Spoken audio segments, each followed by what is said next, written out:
The Spanish announce table. It is episode 408 of the Spanish announce table, and that's a lot of episodes. So you know us by now. No sense in going over that. And I didn't do shit all that would be new and exciting to tell you folks about. Tom, you? Yes, you did. We did something pretty exciting. We just launched our first store on Pro Wrestling Tees. So please buy a shirt. We have got such a great reaction from the design of the shirts that we have ourselves that I mean, Tim, what has it been? 6-7 years that we've had this logo, and people have been like, where'd you get the shirt? Where'd you get the shirt? And I'm like, hey, listen to the podcast. But they're like, yeah, that's cool. But where'd you get the shirt? Well, now go to Pro Wrestling Tees, search Spanish Announce Table, and you yourself can get a shirt as well. So yeah, really happy with finally getting on Pro Wrestling Tees. It was a goal of ours for many of time, and we finally got it thanks to the hard work of Tim. ProWrestlingTees.com/Spanish Announce Table. It is that simple. Also, you can go to SpanishAnnounceTable.net. Check out all the things there. You can watch this live with us, also on our YouTube, of course. That's where it's housed. Do all those things, right? Hit us up on Twitter at Table Show while Twitter still exists. When it doesn't exist, find us on the TikTok at Spanish Announce Table. Tom, I'm excited. And most importantly, buy a shirt. Buy a shirt, helps us out. It's $20. Like, we're not making a lot of money off this. I'm not going to lie to you. Like, this isn't like going to make us rich. It's just going to be a thank you for us. When we say give us $1 and donate, this is how you can get something and do that. Yeah, and again, we've just heard such a great reaction to the logo design that we figured here's your opportunity to have it yourselves. High quality t-shirt. You can get it in a tank top. You can get it in that soft cotton that a lot of the people like. I think I got mine in a soft cotton that's coming in the mail as we speak. So again, very excited. You should be seeing also more designs.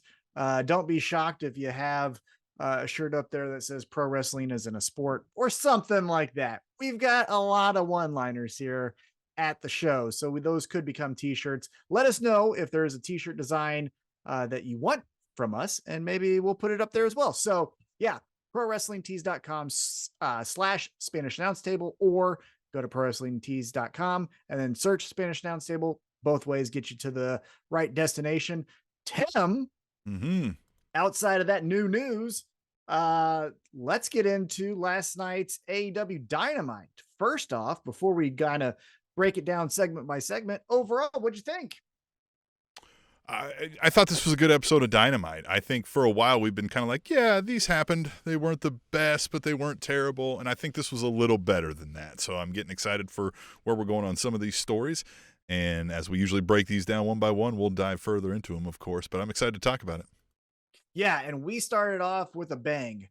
We had a 8-man tag. There's my math. We had an 8-man tag. It was Swerve in Our Glory and the Guns, aka the Ass Boys, taking on your AEW Tag Team Champions, the Acclaimed, with the team that has all the other belts, FTR. And man, we got right to it. Before the match even started, Billy Gunn said, hey, I remember what Swerve did to me. Sprinted down there like he was in a track meet.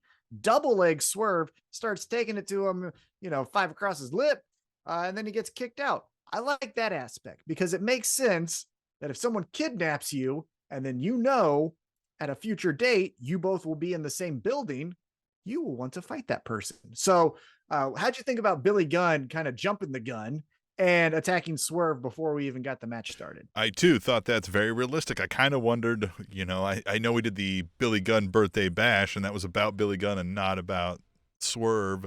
However, I thought, why is he not angry? Why is he not trying to find Swerve and beating his ever-loving ass?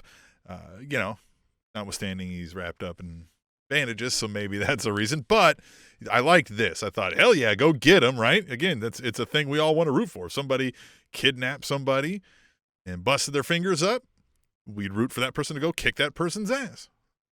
Yeah, and I think, if you want to stay in kayfabe, it would make sense that Billy Gunn might say to himself, hey, I'm going to take a week to recover. Now I feel good. So now I'm going to take the opportunity to try to beat up Swerve because, again, he kidnapped me and injured my hand somehow. Again, we don't know how or what he did, but that's not important.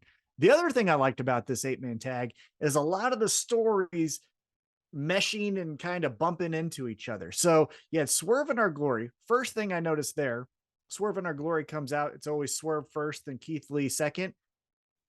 For as long as I can remember that this tag team's been a tag team, Swerve comes out first, Keith Lee comes out. They do a little fist bump and then they walk to the ring. They did not do that this time. Thought that was interesting, maybe causing still some bigger rifts between Swerve and Keith Lee. Who knows? Maybe Keith Lee cedes to the dark side and joins Swerve as a heel. Could see that. But then they're bumping into the Gun Club, who also wanted to be the champs, but kind of want to go after FTR. But the biggest one was after they cleared the ring, FTR and the Acclaim looking at each other saying, well, we're going to eventually do this, right? And that was interesting that they were able to coexist during this matchup, ends up picking up the victory, but also has that tension. So we're still a week away from Full Gear. It is advertised Swerve in Our Glory versus the Acclaimed.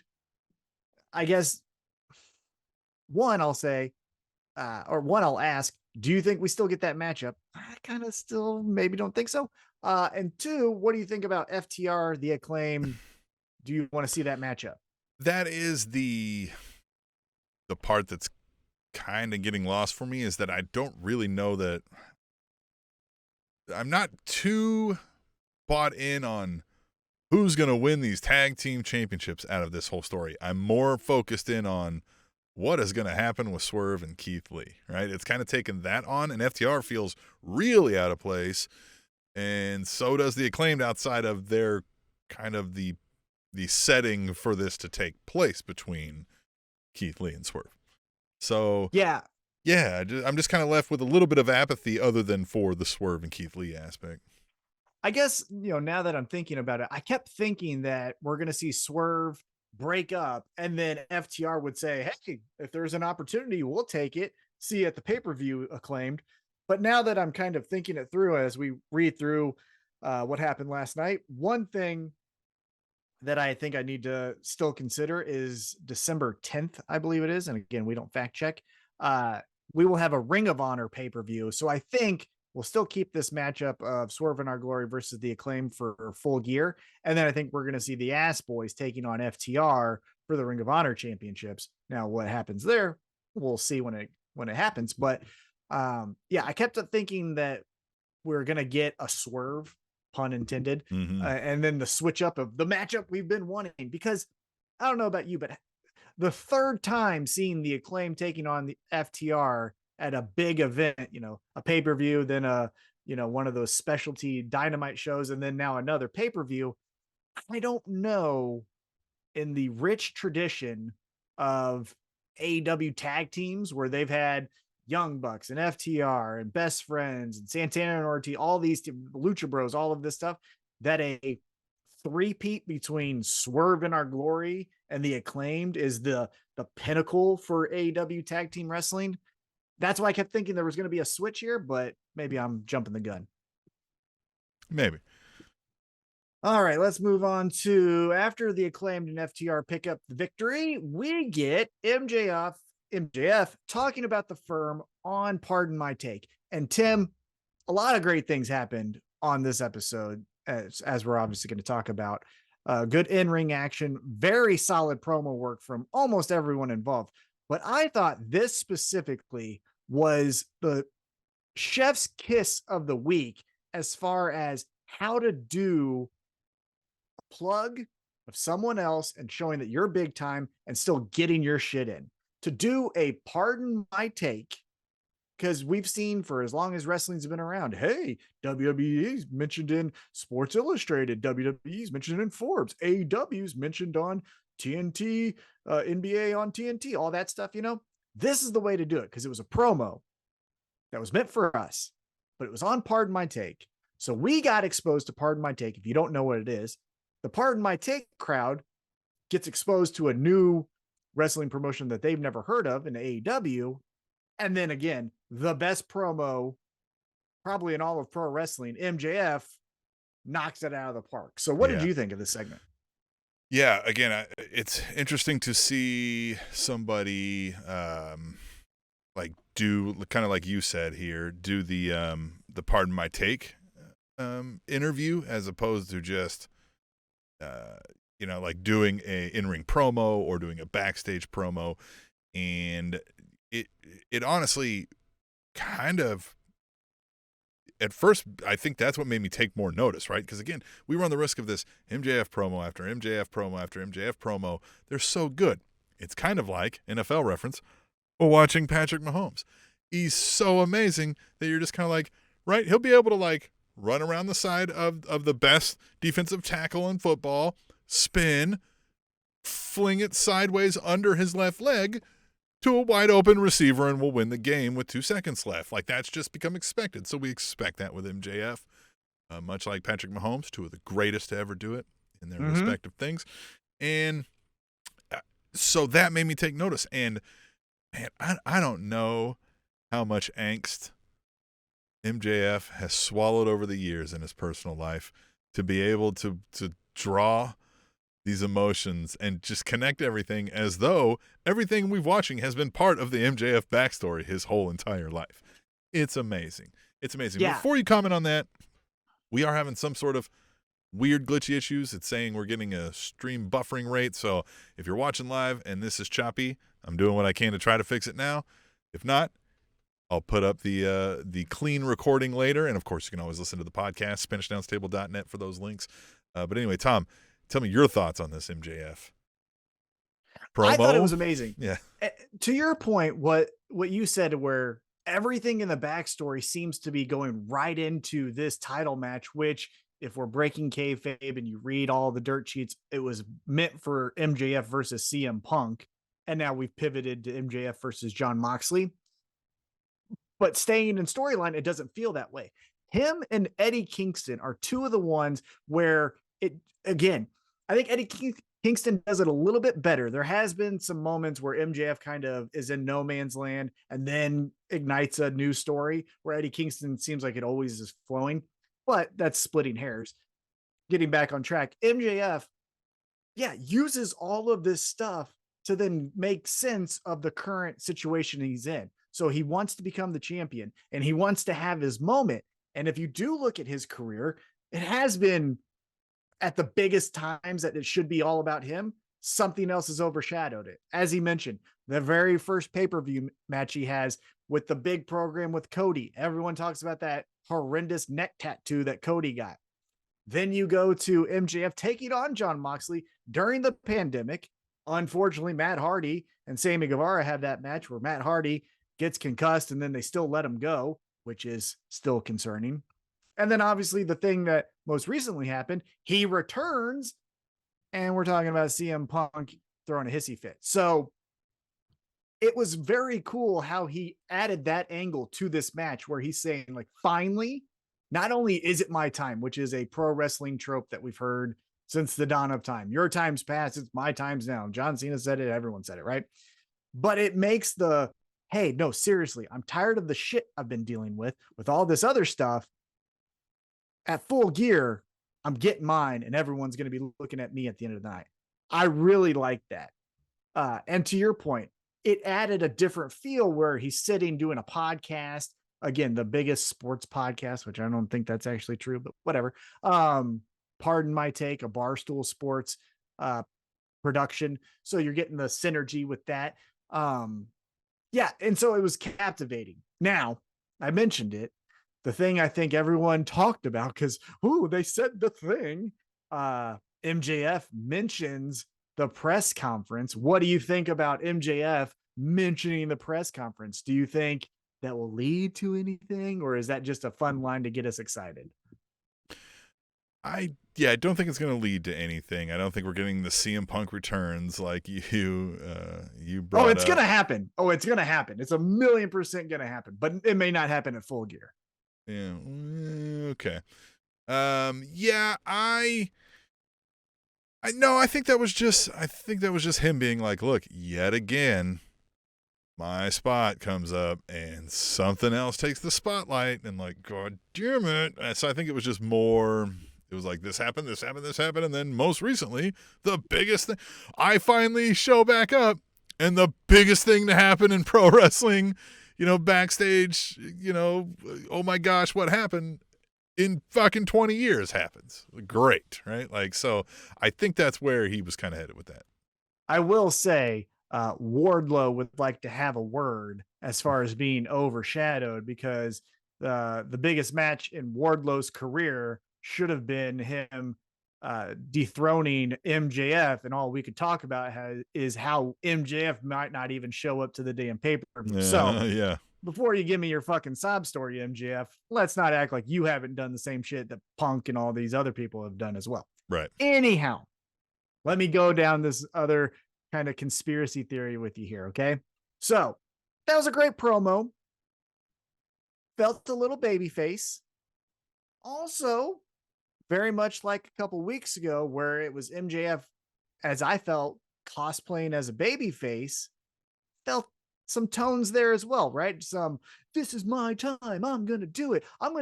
He says, I'm going to be the flag bearer for AEW, which is a different tone he's taken previous to every other mention of AEW, where it's the war of 2024 or whatever. So after the commercial break, we get a quick video package from one Stokely Hathaway, and he's cutting down MJF. And he has a line in there where the biggest crime is I dick have it. ring. Oh, hold on. It's right here. The worst crime you can commit is dick riding without a license. Right? I mean, hey, what's a worse crime? I can't think of it. I mean, we can ask Chris Jericho's wife, but So my conspiracy theory, though, is MJF cuts that promo, but then Stokely Hathaway has to say something back to MJF. Are we still getting the Firm and MJF was all in it together? Because one other thing I'll point out, MJF mentioned, oh, I'm not there because the beating that the Firm gave me, I can't travel. I can come to your podcast, but I can't travel to whatever city AEW's in this week, right? So I know, again, we have one more week of storytelling. The go home show is next week. And we'll get to predictions, so you don't feel like this is, gun to your head and this is what you have to stay to. But do you think we see the double down on the heel MJF, or we get the full babyface turn from MJF? I hope we get the double down on the heel, because he's the best to ever do it. I mean, we can argue about best to ever do it, but he's the best right now doing that. Without question in my mind. I don't know who you're going to argue otherwise. And I mean, yes, we all love him for that, but I don't know that we're ready to cheer for him. Remember how many times you've heard Steve Austin in the podcast era mention the fans were not ready to boo me at that moment, right? When I turned, and that was the mistake. I don't know if the fans are really ready to cheer MJF. We'll cheer the asshole because we're like, yeah, fuck that. Like, we want to be an asshole, but like, if he's going to be a face, man, the only way it works is if he remains that level of an asshole. And that he always found a way to make it where you couldn't even be like, yeah, right? You'd be like, dude, don't say that. What? Can't say that. So, yeah. I haven't seen anybody be so effective at being a heel since like Bully Ray, maybe, right? Like where just they can say anything in that ring and get the crowd turned back to booing the shit out. So I hope we get the heel. But hell, man, who knows? I don't know. I would say if they're going to go babyface, he needs to find something very much like the Acclaimed found scissoring, where the Acclaimed was another act where cheap, local, hometown heat, but then will also be topical and cut down whatever famous person fell on their face or, whatever election stuff. But as you saw with their rap earlier in the night, they still did that. But now, because they're in Boston, they're talking shit on Tom Brady, right? Because Tom Brady left the New England Patriots. So fuck that guy. So it's still cutting down someone, but now I'm cutting down the people that this crowd fucking hates. So isn't that great? I just don't know, with how MJF has always done his heel work, and how he's cut down. The one that I always think of is Cincinnati, when Brian Pillman Jr. and the city of Cincinnati got eviscerated on AEW Dynamite. I just don't know how he could do that and be that entertaining, but then cheer me. So yeah, it's going to be difficult. I agree with you, Tom. I'm honestly touched. In the chat here on the YouTube, we've got. Let me read this here. See what you think of it.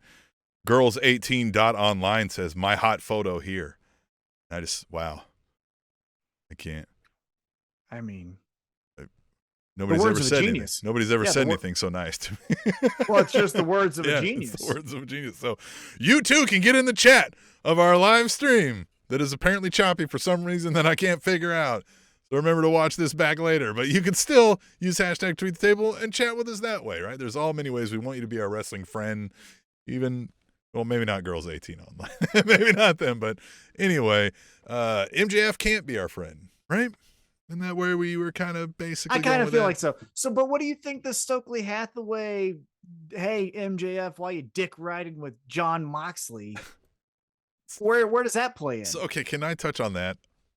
Sure. This is why AEW is better than WWE. Because as you're watching the show, or maybe, kind of half watching the show or doing whatever, I can guarantee you're not going to hear somebody come out of nowhere be like, well, he's dick riding this guy. Like, everybody knows you can't dick ride. God damn it. It's just that kind of realness, but also just that sort of like how you can push the envelope in 2022, right? Yeah. That one just made me instantly I'm more tied to Stokely Hathaway now, right? It was endearing. The worst crime you can commit is dick riding without a license. Where do you get a license? You don't know? I don't dick ride. I don't dick ride. So shit, I've been doing it without a license all these years. All right. Anyway. So yeah, I just don't know where the firm plays into this, because the firm actually is a mid-card heel faction that gets some wins, as we would see in our next segment, the first round of the World Title Eliminator Tournament. Ethan Page of the firm taking on God's favorite wrestler, Eddie Kingston, the greatest wrestler in the world. I'll fight you over it. I'm telling the truth. You're not. And Ethan Page gets the victory here. Did the Razor's Edge, which I forget what he calls it, the Ethan's Widow Peak or whatever the fuck it is. But from the top rope on Eddie Kingston, who is a broken man. I love Eddie Kingston. One of the endearing qualities about him is he's not 100% healthy at any time. So for him to take a move like that was pretty remarkable. I thought the match was really good. Not healthy at any time and never was, right? Exactly. Never was. Came out of the womb with arthritis, and it has always been that way since. Yeah. But Ethan Page gets the victory here. So he moves on in the tournament. Eddie Kingston gets the loss. If you look at the tournament on paper, one could argue that Eddie Kingston was the biggest name in this tournament. So he's already out first round. We've seen Eddie Kingston have the friends do the intervention because of his anger. Now here's more fuel potentially for that anger by losing to Ethan Page. What do you think happens with Eddie Kingston here? We're getting somewhere with Eddie Kingston. I think this is another slow roll for the AEW. This is kind of what they do with some of their undercard things, where it's not necessarily somebody that we want to call them undercard, but we'll get blips during the show for several weeks of we're hinting at something, a la the Elite Thanos videos that we'll talk about. And then this, where they're like, hey, Eddie, you all right, dude? Hey, Eddie, you should talk to somebody. Hey, Eddie, your friends say you should talk to somebody. Now, Eddie, damn, man, you're getting worked up on by fucking, you know what I mean? Like, what's up? Yeah. Does he snap, or does he try to see the light? And does he try to act right? Do we get an Eddie Kingston who he's going to try? No. Yeah. No. I think the two possibilities are he snaps, everyone in his life gets pushed out. I'm a man that's walking alone. Fuck everyone. I'm scorch earthing everything in AEW. Or And I would think this is more interesting because it was very interesting when Hangman Adam Page did it, but obviously it would be different because Eddie Kingston's different than Hangman Adam Page. But the retreat of, okay, then fuck it. I don't want to be here. Then this is all sucks. I don't like it.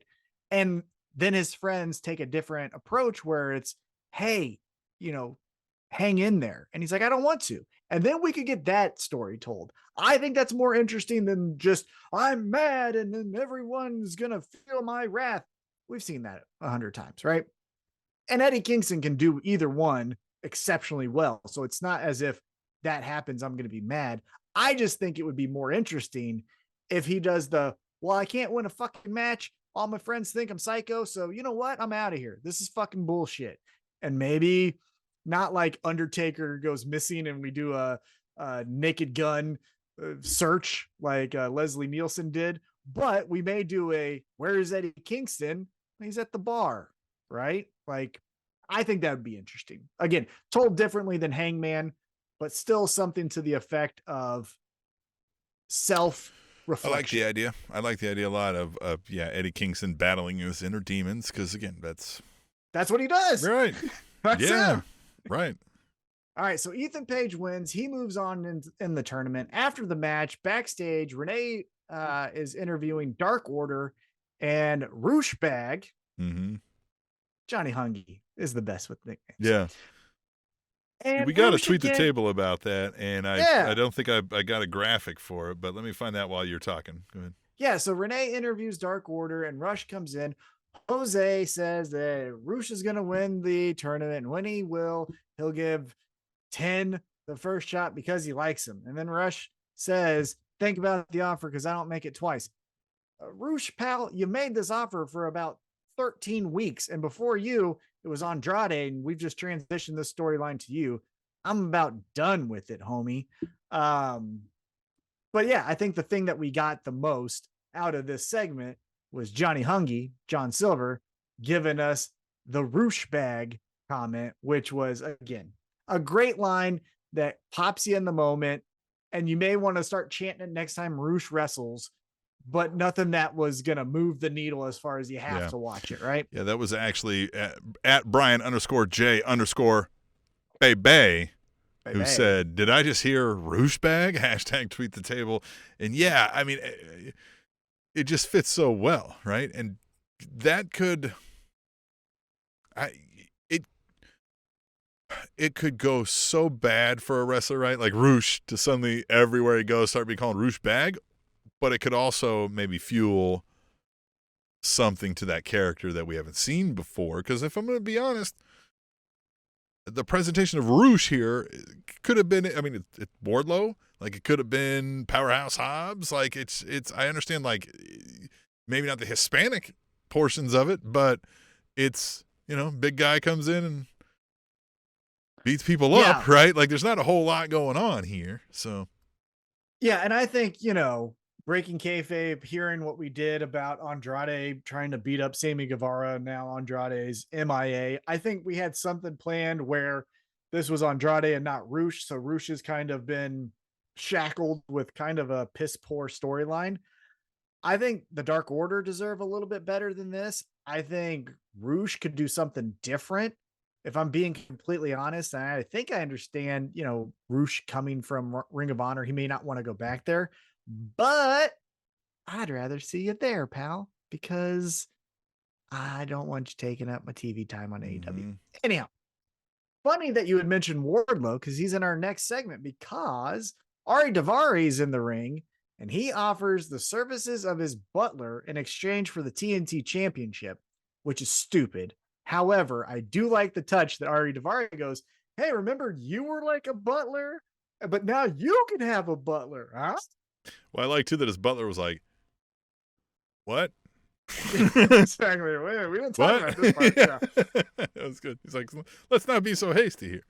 I understand that Ari Daivari is supposed to be this trust fund baby kind of thing, the trust busters. He has all the money in the world. And I also will empathize that he was about to go into a match with Wardlow. However, the thing that I will say about Ari Daivari from just an aesthetic standpoint is when you see MJF, that looks like money. Now you could say it's fake jewelry, all this stuff, right? But it looks like money. There's nothing that says money about Ari Daivari except for this, stereotypical butler that just stands next to him. So be a little bit more flamboyant with your presentation. If you're going to say, I'm a trust fund baby, I got money, check me out here, money, you want to hook this, it didn't look that way. It didn't. Yeah. Again, I was like, who is this guy? Like, well, he's got a butler, but yet again, he looks like every other wrestler. Right. Yeah. Exactly. That's the part. And I understand with this one specifically, I'm splitting hairs because he went right into a match, but everything other than this segment, I've seen him still presented the same way. And that's what my critique is. However, Wardlow comes out. Of course, he says no to the offer of the butler. And as he walks out, Samoa Joe's sitting there waiting for him. He's like, hey, pal, let's go out there together. And this, Tim, got me the most excited. We had some great promos. The MJF promo, 12 out of 10. We'll talk about the other great promos of the night. But this part, after Wardlow does his Powerbomb Symphony, calls out Powerhouse Hobbs. Powerhouse Hobbs walks out and he's like, I'll kick your ass. What's up, motherfucker? And Wardlow gets a little bit too big for his britches and says, like, you want this championship? Well, I have this championship, and I'm going to take all the championships. Which then Samoa Joe looks at his belt and he's like, think you're going to take this? Splitting hairs again. This is all I'll say. This is why Ring of Honor needs their own television show. Because it wasn't as if Wardlow says, and then I'm going to win the Intercontinental Championship and the Universal title. But I think the comment was specifically about AEW, and Samoa Joe has a Ring of Honor championship. Again, splitting hairs. Nonetheless, that pisses off Samoa Joe. Samoa Joe then bashes him in the head and chokes him out. Meanwhile, Powerhouse Hobbs sitting there dumbfounded, still looking at the ring. He's like, well, I'll kick your ass too. So I liked it was like Powerhouse Hobbs had nothing to do with this. This was just Samoa Joe snapping on Wardlow, and Powerhouse Hobbs is like, no, that was a nice touch. Suddenly they weren't best friends. Powerhouse Hobbs was just like, oh, yeah, it's great. I get it. Nobody likes him. Right. Yeah, no, totally understand. Yeah. If I was as close as you were, Tim, I would have done the same thing. I would have punched him in the back of the head too. Yeah. I got a little bit more respect for you, but we're not friends. Yeah, so I liked that. It wasn't then Powerhouse Hobbs, slides under the ring and then they're putting the boots to Wardlow and they do a double team move and then they, hand in hand leave the ring. But it looks like, Tim, we're going to get 3 big meaty men slapping some meat. Yeah. At Full Gear. Yeah. Samoa Joe. Nice. Wardlow and Powerhouse Hobbs. What? Yeah, I like too that Samoa Joe, this wasn't planned. This was just Wardlow opened his big dumb mouth and finally said something that annoyed me enough. He said he was going to take my title, and that's a terrible crime. It's not the worst crime. The worst crime you can commit is dick riding without a license. But, I mean, he didn't do that, but this was still an ass-beating worthy offense, apparently, of saying you were going to take his title. Like, he's saying, you're going to take my title. That means I got to beat the shit out of you. So I like it. And I like where we're going to get 3 big men just pounding, slapping the meat, just all up against each other. Just whap, whap, whap. And here's the fun part. We could run this back at the Ring of Honor pay-per-view a couple weeks later. Because then we could say Samoa Joe's what he has a TV championship. We're going for Samoa Joe's TV championship. Yeah. Let's do this shit again. TV championship. What TV station? TBS? One of them?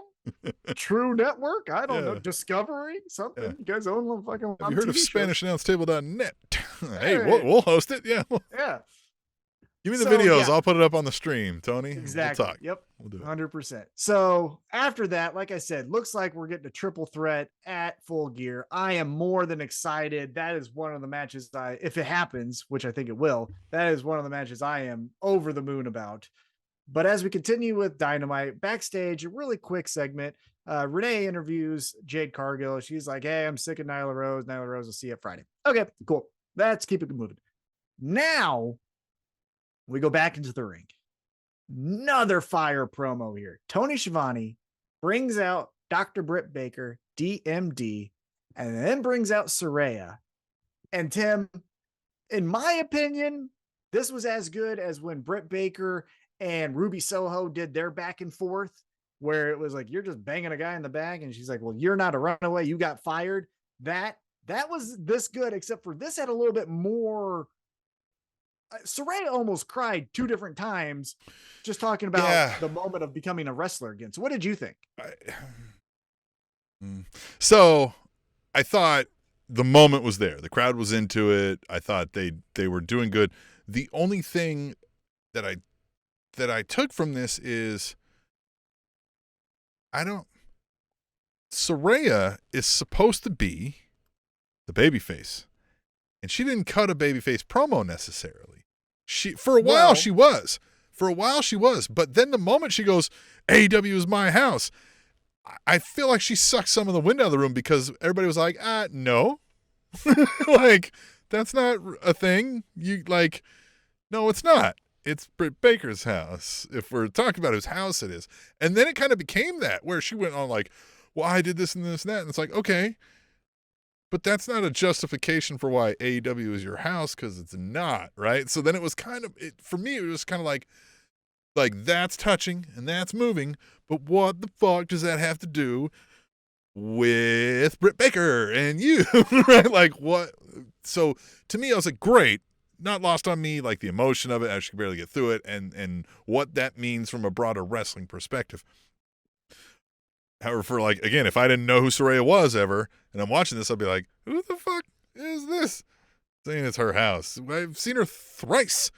Like, what are we talking about? So, not bad. And I think Britt Baker did her parts as well, too. I kind of like how she said, whoa, is there anything more fickle than an AEW fan, right? Staying true to her healed him, right? Like, hey, everybody loves me, right? Yeah, fuck you.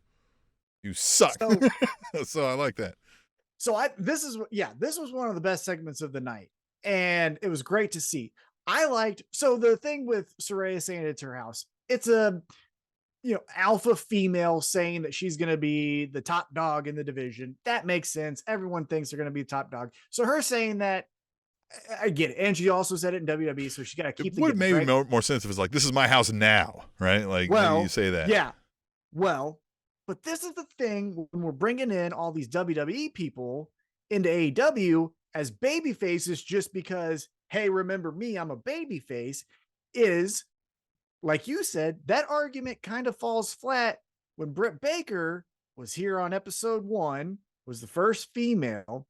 And I understand Saraya did do a lot of things where she wrestled in, arenas with 5 people. She couldn't wrestle just because she was female. She was doing revolutions before it was trendy. And all of those things were like, yep, 100%. I'm with you.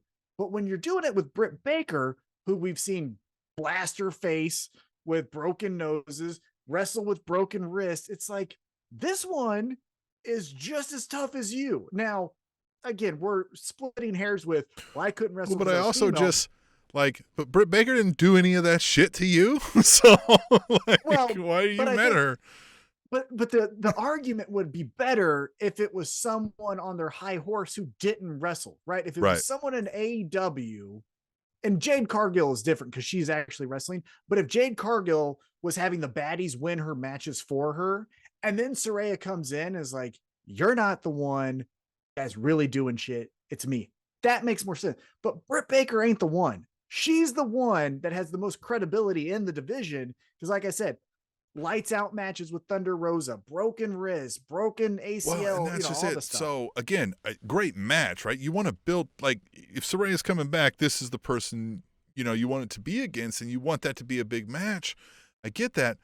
But now I kind of feel like, man, this is rushing a kind of a non-story to get there, because she's mad at somebody who never really, like, I mean, yes, they've had a mini beef going on here, but like, the angle's different. Yeah, it sounds like, yes, you ever, like, somebody's annoying and they said something a little off-putting to you, but you've had a really shitty week and you go, what, motherfucker, and you flip a table, and oh yeah. Whereas, like, normally that's what it feels like. So now I'm again going back to, like, do I really cheer for Saraya? Because it sounds like you're taking it out on somebody when you're mad at Mom and Vince McMahon, and all them, you know?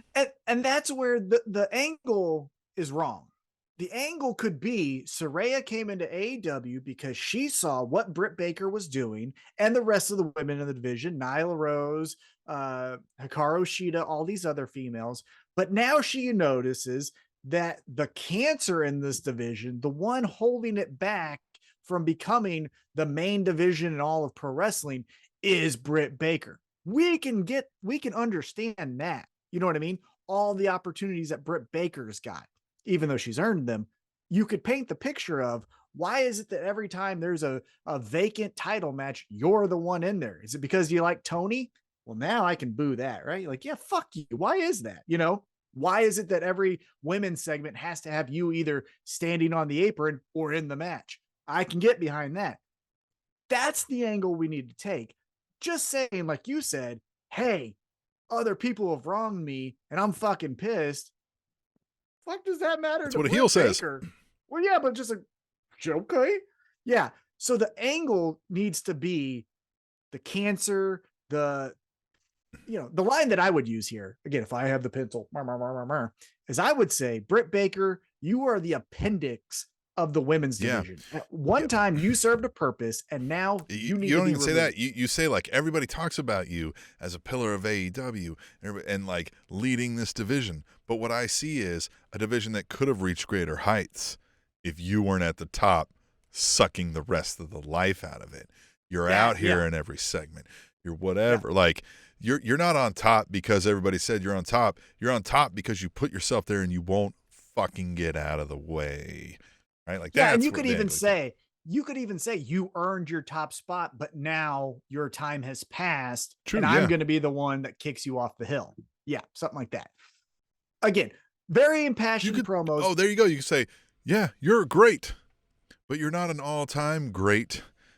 No is, and I'm going to prove it. Prove it against you because you're not it. Perfect. And then there you go. It's then who thinks they're better. And we can always get behind that. And you can do either one, right? It's like, no, I actually like Brit. You know, you can do the let's go Brit. Brit sucks. And so Saraya wins, right? Again, like we'll do predictions when we get there, but man, I don't know. I really want it to be someone cost her the match. Just like, because how do you get her out? I don't even know if like, I wouldn't hate if, I mean, I know we did this with Hangman and we did this with Eddie Kingston, but like she's coming back now. She's battled all these things. And she's like, all right, Britt Baker. And Britt Baker's like, wins clean for what a heel will do, you know? And then she's like, oh, fuck. Right? Like, shit, maybe I can't do this, right? That's what we didn't get with CM Punk, right? Remember CM Punk was just beating everybody. We get the, person coming back. Well, I can still do this. No. Maybe not. Maybe not as easily as you thought. Yeah, I think what I would do, again, if I have the pencil, and we'll do our predictions when it comes, the way I would spin this is pertaining to the other match we'll talk about later. Jamie Hayter beats Toni Storm to become your champ, right? But she has to have someone to feud with. So what you do with Britt Baker and Saraya is you have Rebel cost Saraya the match with Britt Baker. Britt Baker wins. Saraya's pissed.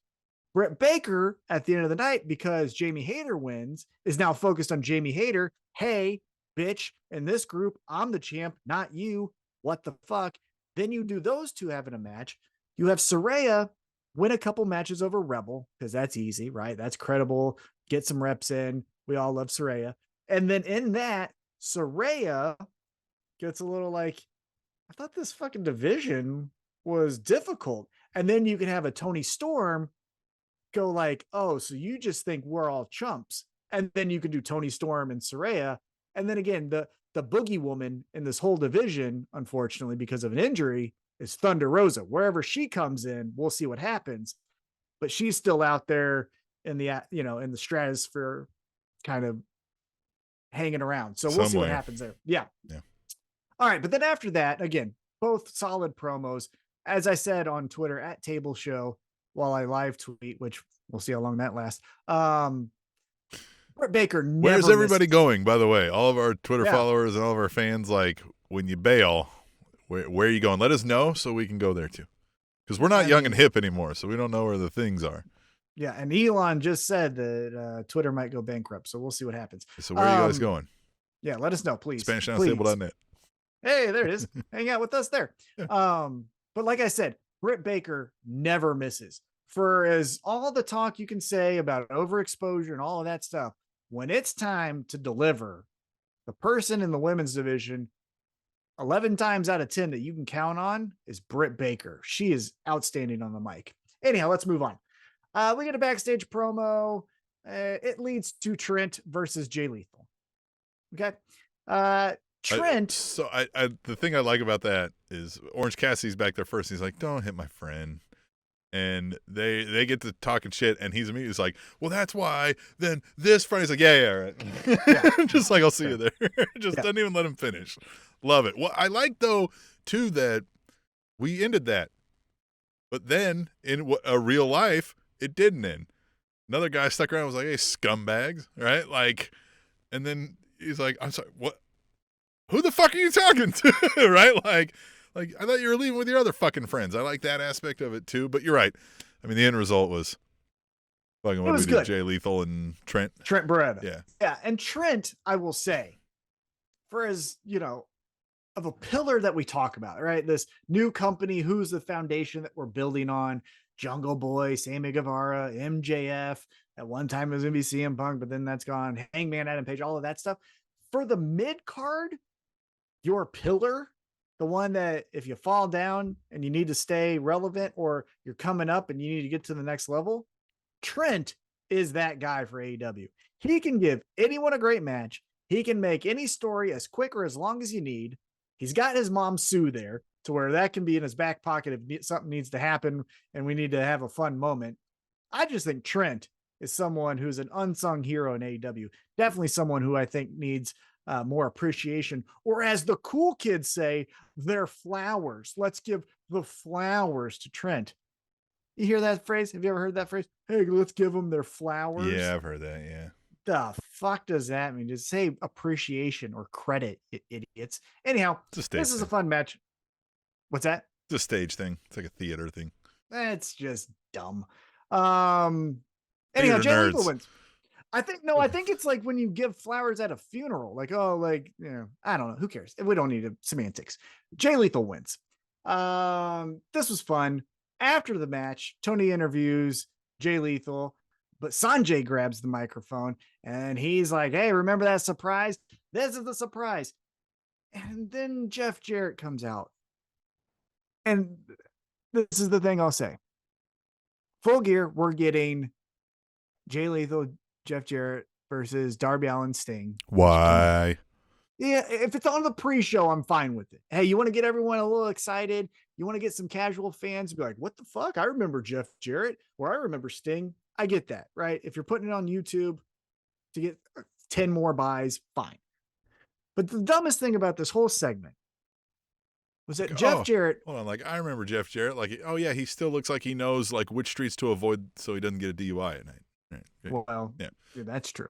But the thing that was the dumbest thing about this segment was that Jeff Jarrett cuts down everyone, takes a shot at Braun Strowman because of but he has the guitar, and the guy is saying wrap up, and you don't get the guitar. You don't hit the guy with the guitar. That's why he was there. I mean, what the fuck was that? Unless it was legit. Unless it was like, hey, I'm calling an audible, and that guy. Yeah, he's not a wrestler, and he can't. Yeah, it's like he's like, no, I don't give a fuck what you want to do in this segment. I'm out of here. Maybe it was that. I don't know, but it was so underwhelming. And our good friend Dustin Kaufman said on some social media post, he's like, AEW is great, but they need to understand Jeff Jarrett ain't it. And I 100% agree. Yeah. It's just blech. Blech. Again, like the triad that is Jay Lethal, Sanjay Dutt, and Satnam Singh was operating just fine. We weren't like, man, these guys lack a clear direction. We don't know what they're here for. Like, we got that, like, they're packaged just fine. We just think this is ROH and it belongs, the story should be told somewhere else, because right now they're just kind of muddying the water. We weren't like, man, you know what they really need? A leader. Jay Lethal is the leader, isn't he? With kind of like, it's him and Sanjay, they're kind of like partners, right? Mm-hmm. With Jay Lethal doing the work and him being the manager, and then they've got the bodyguard. And so this Jeff Jarrett thing, just the fuck, for what? For what? No and idea. also, like, I get heels have relationships for various methods, but like, these motherfuckers wouldn't be friends with Jeff Jarrett. The only reason they would ever be friends with Jeff Jarrett, like if they were in real life, is because at one point he was paying them money. You know what I mean? Like, I just don't. It doesn't fit. Here's an outlaw in black, and a guy in a suit, and a 7-foot tall guy in a suit. Yeah. The only thing I can think of, and if we're breaking kayfabe again, because I don't, if we're thinking of it from that regard, the only thing I can think is that Jay Lethal and Jeff Jarrett had such a fun time tagging together for Ric Flair's last match that they said, man, we should do this on a bigger stage. Well, Jay Lethal, you work at AEW. Well, let me talk to Tony. Tony's like, oh, I like Jeff Jarrett from 2000. Yeah, it was pretty. Well, and Sting, that makes sense. And that has to be the reasoning here, is that they had a great time partnering together against Ric Flair and Andrade. And they said, let's run it back on a bigger stage. And we're doing this on Full Gear. But anyhow, Jeff Jarrett sucks. Look, anyone who's listened to this show long enough knows my feelings on him. He is where storylines and companies go to die. And so I'm mad that he's in my favorite company because I don't want it to die. Moving on. Renee Young is backstage and she interviews Jungle Boy, and Jungle Boy's talking about Luchasaurus and Christian. And he's like, hey, this ain't over, you assholes. You think you're done? You're moving on to this All-Atlantic Championship. No. On Friday, I've got a challenge for Christian and Luchasaurus, and I'm going to tell them. So what do you think it is? Again, we're recording on a Thursday. Rampage is yet to air. We don't read spoilers because that's stupid. We don't go to the movies and read what the fucking end is before we sit down. But with all that being said, what do you think this is? It's Gangrel. It's Edge. It's Edge. That's what he left. Adam Copeland. Oh my God. I don't know, but I kind of also, I don't want to say this, but the Jungle Boy is still missing with me. I'm still not attaching. I just like, he's still, and I'm going to give him time because AJ Styles cured this over the years, but he just still feels like he's reading a cue card too much. He feels kind of like, for all the, like, people see him and they start cheering him and they want to do a song, he still finds a way to feel like the man charisma forgot when he starts talking. And I'm like, man, like, we're still missing something, right? It still feels off. And so I'm just still not buying into it. I mean, I guess, him saying like, well, you don't get to decide when this is over, all that fits. That's a face, thing, but it just, I don't know. I could care less, He has one note that does well for him when he's doing the Christian is a bitch, or what was that shirt that he wore? Christian is a pussy. Yeah. He has that. And when he's like running full speed and he's taking Luchasaurus off the stage through table. I don't think he's far off from finding a great package, but he's off. That's the thing. He does that speed great, but when it's just talk to Renee, he's not comfortable in his own skin, which, like you said, at one point, neither was AJ Styles. It feels close to like Sid Vicious, right? It feels like, let me run that back. Like, we're live, pal. Like, fuck. No, it's not that. Not that bad. Not dumb, but like more of the just like, Christian, next time, I'm kicking your ass, pal. Well, I think you had a good analogy. I think it's an AJ Styles. It's an AJ Styles, yeah. Mm-hmm. Good wrestler, charismatic. You look at him, you're like, I like something about him. Don't know what it is. But then he talks and you're like, well, maybe I don't like him as much as I thought.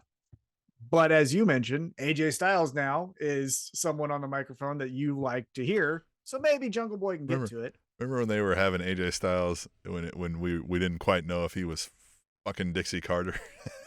Remember that storyline?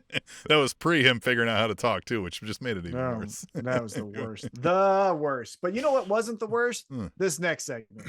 We get Jon Moxley in the ring. Ah, yes. And this was the only criticism I'll say before we get into the details of it is the tone and the message would have been better backstage. I understand the live crowd wants to see the champion, Jon Moxley.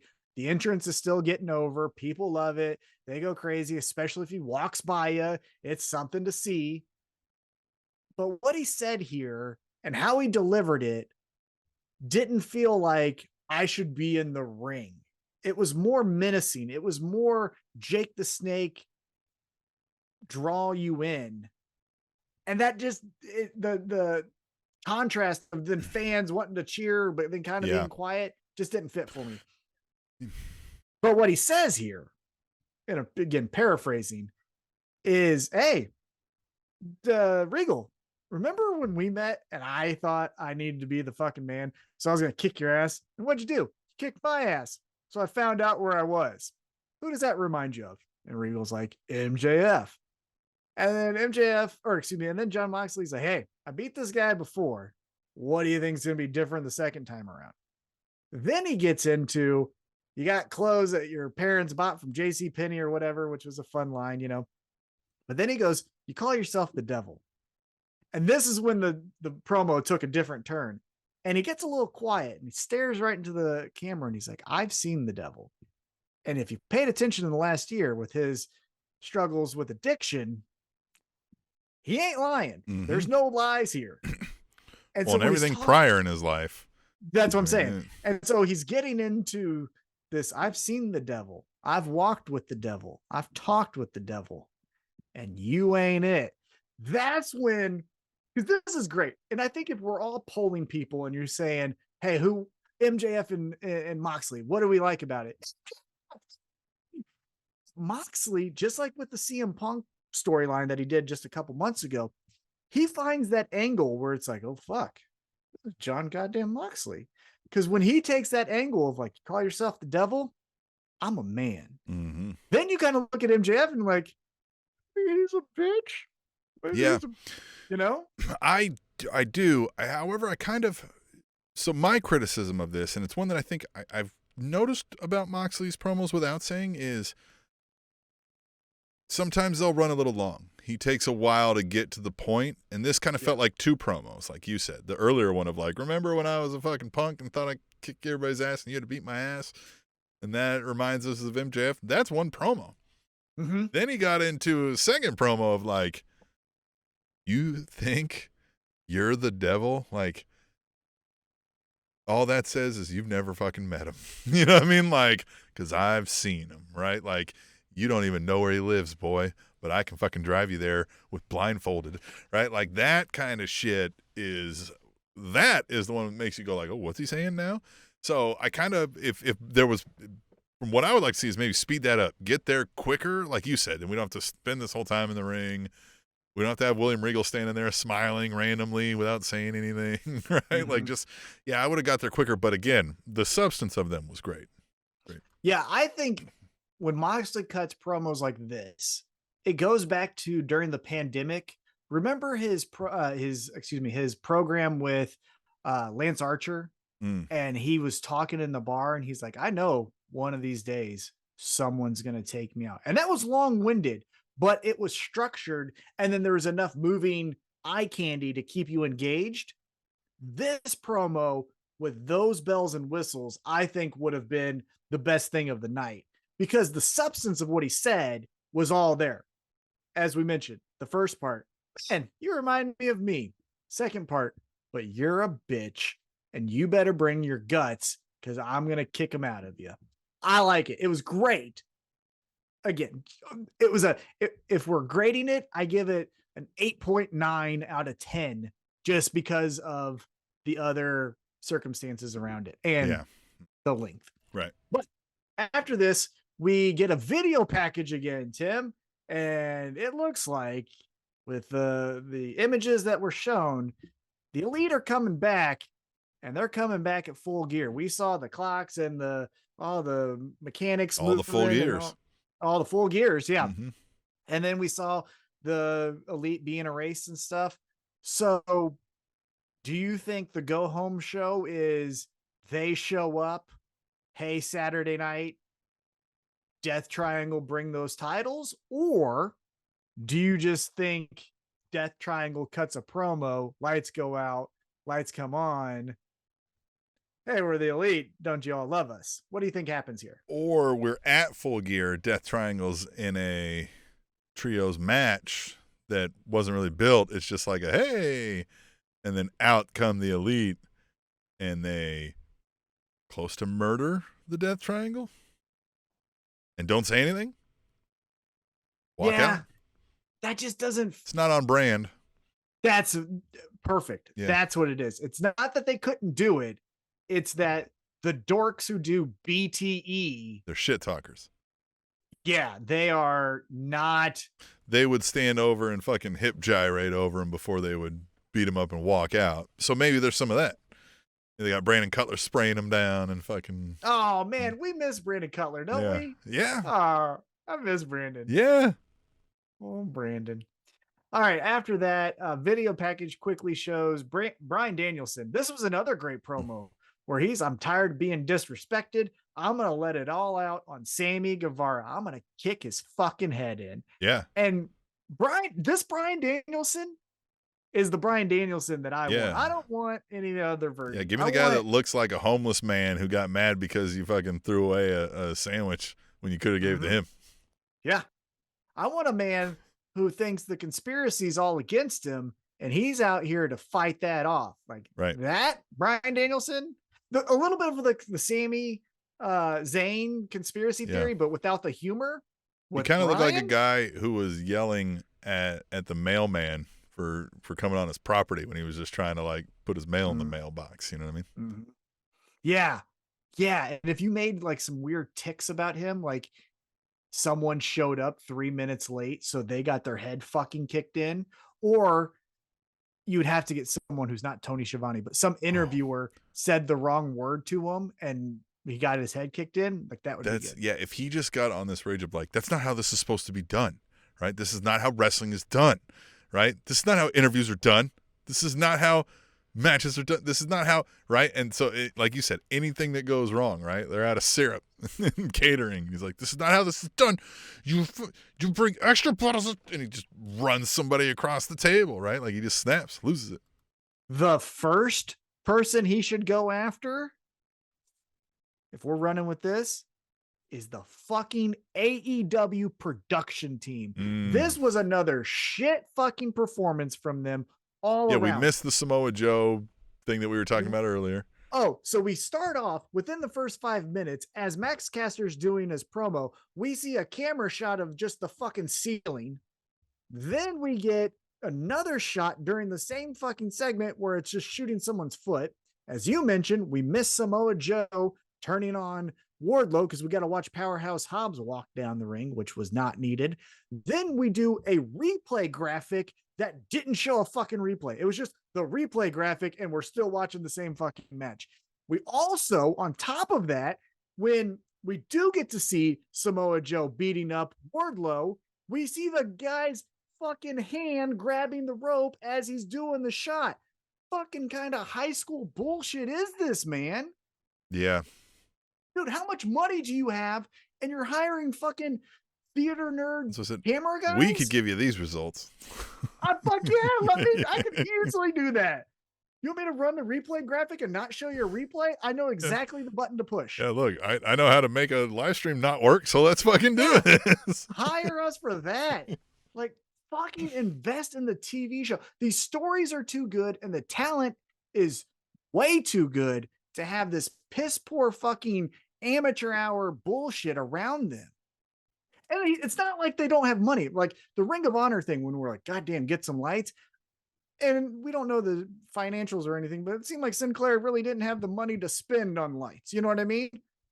Tony Khan has a dad whose fucking boat is used for movies when you want the evil billionaire on the sea. So like they fucking got it.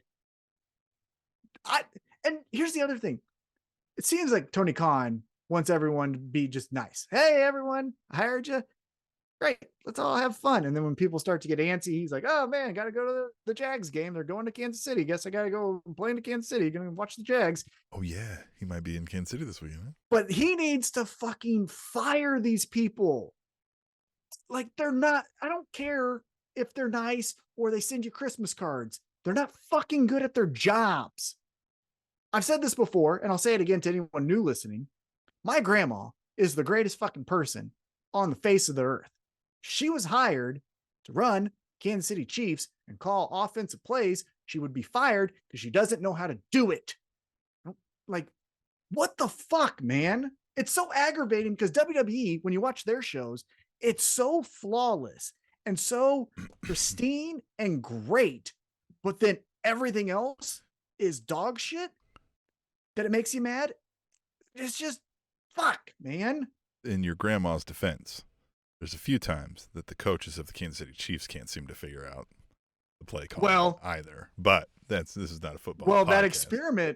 that experiment might actually come to fruition if you look at the Indianapolis Colts just hiring a fucking center who's never called the offensive plays or any. Well, I think the Chiefs just told us like, you don't need to run. We'll just throw the ball 80 times and you'll at least get 20 points. Yeah, different podcast. But hey, Tim, let's take a quick pause here. Mm-hmm. Let's clear our throat because it's our favorite time of the year. Of the evening. Yes. Mm. So it's right before the main event. Right before the main event. The very first match right before the main event. So it's time for the women. Fuck yeah. It wouldn't look good on a shirt because no one would get it. It's time for the women. That's a great shirt. Yeah. We'll talk to Pro Wrestling Tees. Let's see what happens. But in the meantime, you can get your Spanish Announce Table logo shirt at ProWrestlingTees.com/Spanish Announce Table. There you go. So we get Sky Blue getting squashed by Jamie Hayter here. And it was fine. Yeah. It drove the story of Jamie Hayter gets some victories. She looks like the number one contender. Tony Storm walks out because after the match, Sky Blue gets beat up. So we get that. Everything was fine. Nothing to really write home about. Now let's get into the main event. Oh, excuse me. After this, Alex Marvez is backstage and he's trying to interview Ricky Starks. At this point, he's not. He's just like, hey, listen, sorry, I tried. Yeah. But Lance Archer is just beating the shit out of him. They're going to face each other in this tournament. So it makes sense why Lance Archer would beat him up. Why isn't I like Lance Archer? I think the presentation, I think the gimmick of everyone's going to die is kind of fun.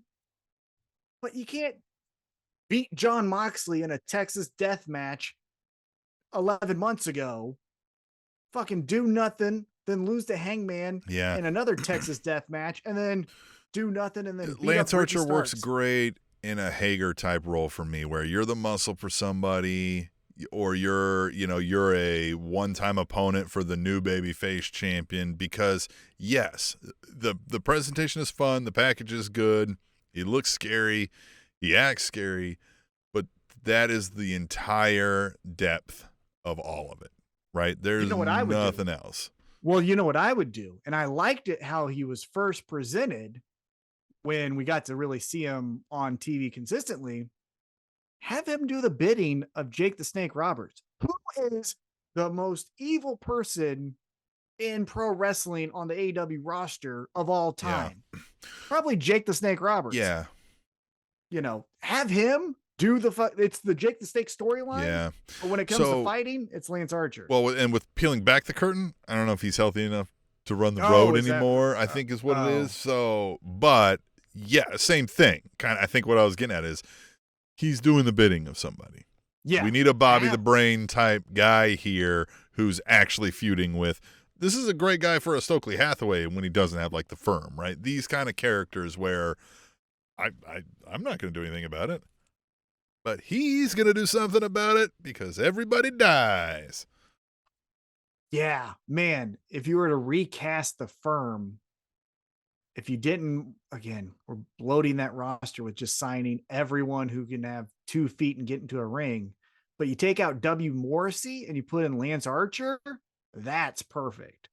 That would be perfect. Yeah. Except he doesn't seem to fit with the other guys like the other guys do. Like, you can imagine the Firm all dressed up in some suits or whatever, but like Lance Archer, well, I mean, maybe the oddball works, right? Everybody's kind of even scared of him. Yeah, Like, that's listen, what I'm saying. we're going to unleash Lance, and we don't even want to do that. We can't get him back leashed up sometimes, man. Because that would make more sense when you go back to when the Firm had their mission statements and everyone was like, I want the All Atlantic Championship. I want the ROH, all that. And then Morrissey was just like, I'm tall. It would make more sense if Lance Archer's like, I want everyone to die. Yeah. Fuck. Yeah. You know, like that would have been better. But again, also, I like W. Morrissey. He looks the part. I don't know if he's needed because, as I mentioned with WWE, The Miz and Dolph Ziggler and all of the same, Austin Theory. It's all the same Powerhouse character. Hobbs could have been in the Firm. But we're getting kind of W. Morrissey and Lance Archer and Jake Hager, and before he broke out onto his own, Wardlow. So maybe we're kind of... Well, that's what I mean. We could take one of the ones we had, right? Yeah. So like Powerhouse Hobbs could have been the guy. Yeah. Brian Gage. Or Lance Archer. Or Lance Archer. Lance Archer. That's what I thought. All right, let's get into the main event here. It's 2 out of 3 falls match. Sammy Guevara taking on Bryan Danielson. I actually like this. I didn't think I would. I thought this was going to be kind of paint by numbers. We're going to get us just doing normal stuff. But believable strategy again. Sammy's like, hey, listen, I'm not going to win a fair fight against this guy. So fuck a fair fight. Chair. Right, Throw a chair at your head. That was what caught my attention. I was like, what the fuck are we doing here? Because when he lost, I was like, well, how's he going to win? And goddamn, he did. He won the second fall.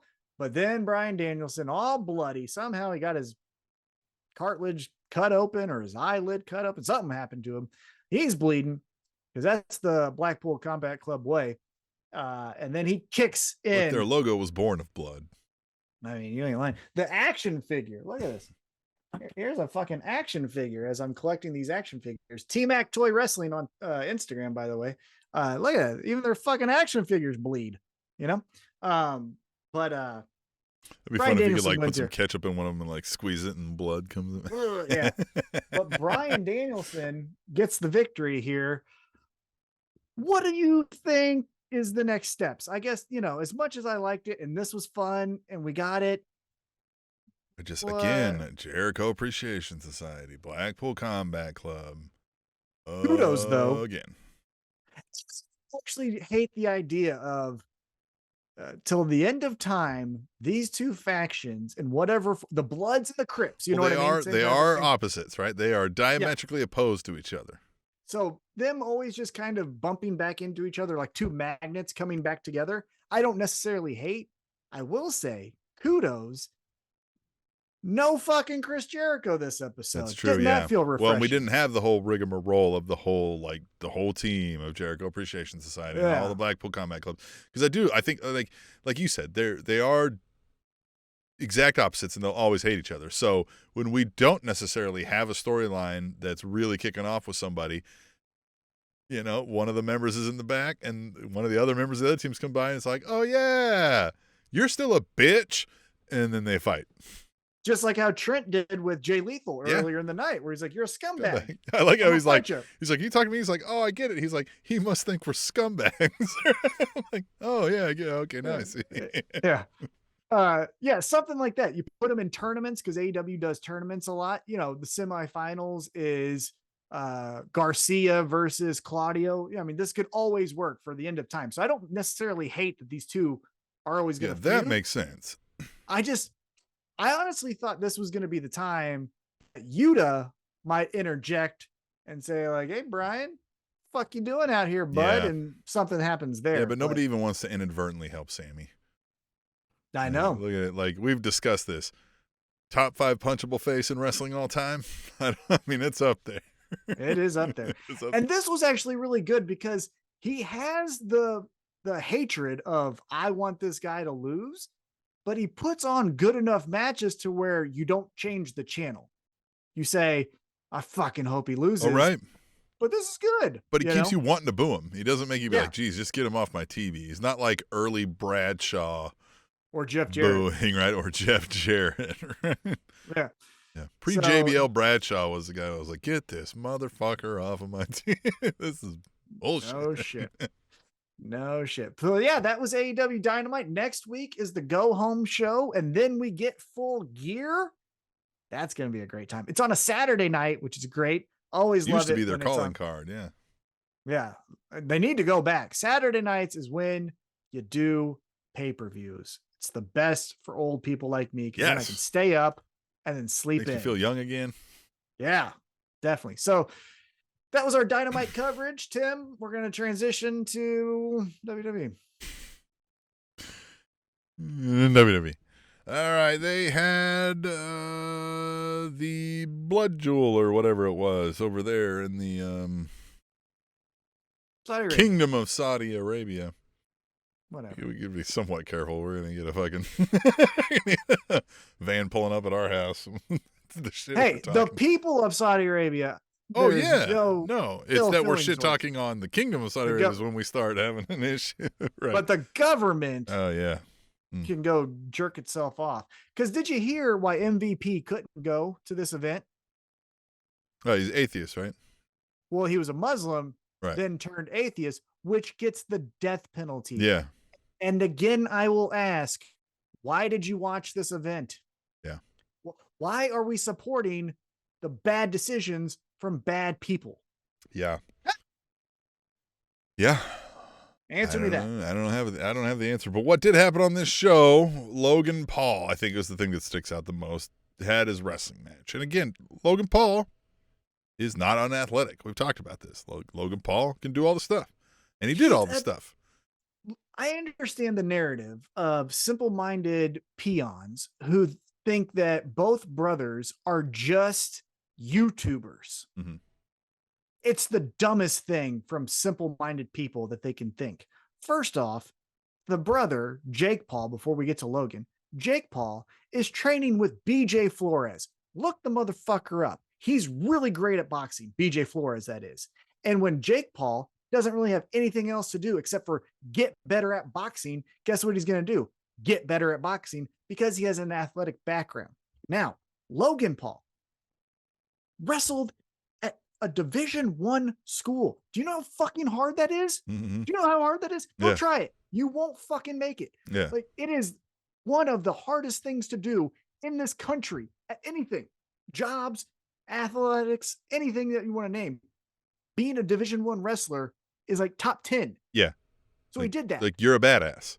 Yeah. You can fuck a So- motherfucker up. Yeah. Yeah. So I understand but they have a YouTube. Like, they're fucking athletes. Right. So that people get their mind blown that Logan Paul can do a kick up. You Well, guys and kind of what you said too. Athletes, and also like he signed on for this too, to where like this is a large portion of his day that he can work on it now, right? Like this Right, is he exactly. can commit the time to it. And I've said this. Look, I've said, look, if WWE is going to go the route of this like wrestling with the stars, where you go get some of these athletic guys that maybe can't do the sport anymore or whatever, and you cycle some of them in and out, that's fine with it. I don't hate it, and Logan Paul is fine at it. Like, again, we've talked about this. Yeah, he did. Everybody's like, oh my God, he did a buckshot lariat. Well, like, oh my God, you know who else does a buckshot lariat? It's like Hangman Adam Page and probably anybody else who fucking practiced it Except for enough. Except for CM Punk. But you know what I mean? Like, well, anybody with an athletic acumen. Yeah. Anyone who's an athlete. But, like, it's just that. It's like, look, my son, if we worked on a buckshot lariat, would pull it off after a while. Like, the moves don't matter in the retrospect, or in the idea of that, like, the story you're telling me is, I didn't even hate the one that they told me here. Logan Paul's like, hey, listen, Saudi Arabia is weird. They want to see me. I'm getting a title shot. What happens if I fucking land one lucky punch, right? Like, fucking, I'm going to try it. Like, that, to me, it was like, all right, you guys made something out of nothing, right? You guys made something out of nothing. It's fine. It's a believable story. Here comes a guy like you said. Hey, man, I'm no joke. I'm no slouch. I'm an athlete. If I can land a punch that'll knock someone out, It's tough to land that punch on you, but it's not impossible. So give me a shot, right? Fine. You should have pulled the trigger and had him win it if you're going to go all this way for me, because now it's just, okay, Logan Paul goes away again until enter fucking, Miz. Whomever. Braun Strowman's mad and fucking now we're going to get Braun Strowman versus Logan Paul. And how does Logan Paul overcome Braun Strowman? God, that sounds so accurate. That sounds so accurate. Yeah. Timestamp this shit. Let's see when it happens. Yeah, it's just the idea that people are shocked that someone with an athletic background can do an athletic match is laughable. And notwithstanding, I mean, yeah, he did it, but he also tore his fucking ACL, MCL, meniscus. Oh, really? Yeah. He's out. Fucking. Yeah. That's You know what I mean? Which again happens. I mean, it's not to say he's unathletic or it happens. Oh, but yeah, it's also it shows that it can't. This is where we talked about the moves. Yes, if I see Logan Paul do a buckshot lariat, I'm like, poof, impressive, right? Hit it clean, even hit it real clean. Okay. I can't do that. I would fall on my fucking face and neck at the same time. I don't even know how you manage that happen, but I would make it happen. But Logan Paul isn't the only one. 7 out of 10 of the people could probably go out there on their first try and hit one after watching doing it. You know what I mean? The Twins, they could go do that right now. They could do it 6 times in a row. Sammy Guevara could do it. You know what I mean? I just, that's the thing, is where I need the story. And, again, I got an okay one here for the purpose of a match that I didn't expect shit out of, right? Yeah. My takeaway, though, is just laughing at the people who are shocked that this was it wasn't a train wreck match. Right. You give Simone Biles the same amount of time that Logan Paul had to train wrestling. Serena Williams. And Simone Biles and Bianca Belair are going to have the match of the year because they're athletes. They can do that. And when you have someone who's good at wrestling like Roman, who could say, stay down, just stay down. It's not that I'm saying it's not hard. It's impressive. I think I said this last week, or maybe I just said this to you off air, but it's the Major League Baseball outfielder who does the diving catch. Every Major League Baseball outfielder can do a diving catch. It does not mean it's not impressive. It also doesn't mean it's a top play of the year. That's the thing, is he's meeting the bar for the requisite athleticism. That's it. Yes, it's impressive, but I watch, part of the wrestling thing is you're a wrestler because you can do this stuff. It's the price of entry, right? You got to be able to do some of this stuff. Yeah. I get it. Not everybody's doing it, right? Yokozuna wasn't doing one, but you get what I'm saying here. It's just that, anyway. I would have had him hit one lucky punch. Fuck it. Blow it up. Logan Paul. Why not? Because then he can lose it back on Raw the next night or whatever. No harm, no foul. People shit talk Roman, but he's still the guy. And then he can run it back with a couple people and beat him up. You know what I mean? And you can extend this thing, whatever. Yep. Speaking of the bloodline, the Usos stand poised. This is Thursday night as we record this. Stand poised to defeat the New Day and thus have the longest reigning tag team championship run after having extended past the New Days, and thereby the New Day is trying to defend their own streak by winning back those titles, taking them from the Usos. This should be a moment, right? This is a modern day, hey, you've had, the New Day was one of it'll go down as one of the iconic groups. Here's the Usos. We talk about the battles they've had forever, and now one of them had the longest running tag team things forever, unseated somebody for decades. And now here comes the nemesis that always was, right? It's like Cena Orton, right? This feels fine. And we were talking about this a little bit off air. I kind of want the New Day to win it. Yeah, not that I'm begging for another New Day title run, and they're not doing anything new. But I like it. Yeah. I think the more interesting story is the New Day wins and the Usos were this close to making history. And then that can roll into Sammy and Roman and Paul Heyman saying, why couldn't you have done it? You know, and then we get more interesting stories. Them surpassing the New Day, while it would be impressive, you know, from a storyline perspective, It doesn't mean much. but them gloating, I've seen 2 million heels gloat about an achievement. I don't necessarily want to see that every time. So I think the more interesting thing would be the New Day to win. Well, But yeah, the saga-driven storyline approach would tell you New Day wins this. New Day wins this. It breathes more life into the characters of the New Day that has been missing for a long time. The Usos then suddenly have all of the fallout that you said amongst themselves, amongst Sammy and them, Solo and them, Roman and them. All of it becomes way better television if the New Day wins this. But we don't always go for what's better television. you ain't lying there. I actually want the Usos to do it, to break the record. And this is why. When you say tag team to anyone, it's 2 people. The thing that I've always not liked about the New Day having the record, and even when it was Demolition because they had Crush, is it's not 3 people. It's Right. not this, well, Big E has a pulled hamstring, so bring in Xavier Woods. No, it's 2 fucking people. Right. They're the champions. Like, Yeah, if one of you gets So I hurt, want- then you can't go. And that's why they didn't necessarily have a long run, maybe, because they didn't have a third fuck with them. yeah. So from a purist standpoint, a wrestling purist standpoint, Mhm. I want the Usos because then it'd be like, that's a real tag team. Yeah, well, speaking of third wheels, Mia Yim is in the OC now. And here's what a weird move. And this is the only reason why. Yeah. I like that they filled the female Yeah, role right. in this Rhea Ripley because it was getting so annoying. Mhm. I thought it was going to be Beth Phoenix because of the shots that she was taking with the like RIP Beth and stuff like that, which I thought was pretty fun.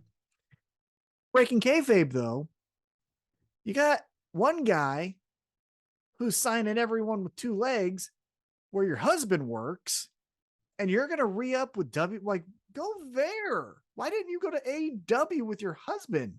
Like, wouldn't you guys, I understand you don't want to be 24/7 next to each other, but the schedules of AEW and WWE aren't necessarily convenient for a marriage. So I don't know. That was Yeah, a because weird didn't they move let her just- go? This wasn't like she needs to fulfill contract stuff, right? This is a signing back with. Hey, Yeah. Maybe money talks. Maybe they offered more than. I know, but I mean, again, Tony Khan can't match. That was the only thing that was shocking. Yeah, It maybe was he like, wouldn't. Who knows? Yeah. Again, that's some of the stuff we don't know, but it Right. just, again, feels out of place. Again, this is the original club, right? The OC. MAM. Mia Yim was in that. Like, you guys got the band back together with new. I don't know, but fine, right? I mean, like you said, there was an empty slot needed for this story at least, and she'll fill So it. it was filled. So Yeah. she will And fill she's it. good. Nothing's wrong with her. Yep. She's going to do all the things that she needs to do. So credit to her. Well, and we have seen something people have asked for since its birth. We have seen the death of the 24/7 title, apparently, where Nikki Cross, crazy Nikki Cross, tossed it in a trash can, kind of. I like that she missed it. Yeah, I know. It was Yeah. more appropriate for the 24/7 title that she missed the shot. It's not even worthy of the trash. Yeah, exactly. Yeah.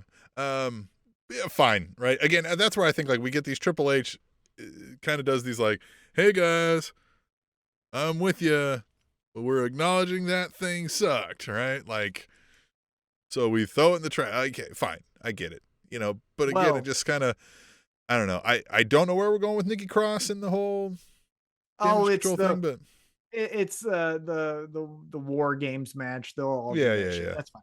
But my thing that I took away from this is Dana Brooke has to ask for her release. yeah, She consistently gets talked down from Corey Graves or a shot taken by Paul Heyman in a promo or someone else takes a shot at her. And now they're like, hey, you're the 24/7 champion. Fuck that. And she just flexes and like, to me, just me, my observation, not saying anything bad about her. I don't know her. She seems like a good person. I don't think wrestling's for her. Yeah. I don't think this is for you, pal. I think maybe the writing's on the wall. You should maybe look into doing something else. Be a stunt woman. I heard that's fun. Yeah. I don't know. Just not this. Otherwise, Impact might be calling your name. I don't know. I don't know. And maybe that's where she flourishes, right? Maybe it's just the atmosphere or the environment, but it just, I don't know. Nothing's clicked with her. Well, and the last thing that really stuck out on the WWE side of the aisle this week is we've got one of the few failed Money in the Bank cash-in attempts. Austin Theory cashed in his Money in the Bank contract against the United States champion, Seth freaking Rollins, after Seth Rollins had announced he was doing an open challenge, which Austin Theory didn't answer, but came out and tried to cash his thing and was unsuccessful in that attempt. Not bad company to be keeping with. It's John Cena and Baron Corbin, I think, or something. Damien Sandow, maybe. Yeah. Poor guy. But is this another one of what I said earlier, Triple H going, we hear you guys. You hated Austin Theory getting pushed, so fuck him. Or is this leading to something even bigger? I don't care. I don't care. But what I think about this is we would talk so much shit about how Vince McMahon is out of touch. Look at him making a rash, last second decision, and how, oh my God, this thing is chaotic. What in the hell has happened to WWE? Your Lord and Savior, Triple H, who has now taken over the reins of creative, puts on boring fucking weekly shows and then does this. And where's the pitchforks? Where's the outcry? Nothing. Like, it's all about your perspective that these tribalistic fucking fans want to be about. And I'm one of them. I like AEW. It seems like a better fucking run company, breaking kayfabe, and like who I actually want to support instead of blood money sex offenders. Anyhow, but from a creative standpoint, that sucked. That was dumb. It made no logical sense. It made no what happens next week cliffhanger sense. It was dumb. Have them lose the briefcase. You know what I mean? If you want to just do something original, have them say like, I fucking lost it at the airport. Where the fuck is it? And then Triple H goes like, hey pal, if you don't got that contract, you can't cash in. And then you just have them fucking run around the town doing like old, Godfather skits where the APA and stuff would be in bars and stuff. Like, that's more entertaining than fucking being just a goof.